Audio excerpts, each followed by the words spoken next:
Nĩ ngari iria irakuite makara iria ikoretwo ihingiritwo ceceni-inĩ ya borithi ya Mwangi thutha wa kunyitwo ikuite makara.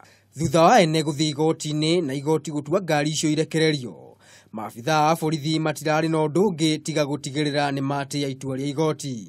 We have concluded our investigations after visiting Tana River. The recommendation by CID, who are you, are that there is no sufficient grounds to charge the suspects.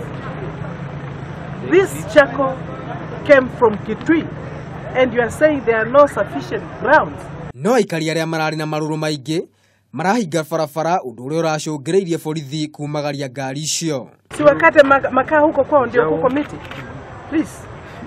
This makaa is not living here. Please. Now we are ready to have them take their lorry, waache makaa hapa. Na wasiingie hapa tena. We have a total ban on charcoal.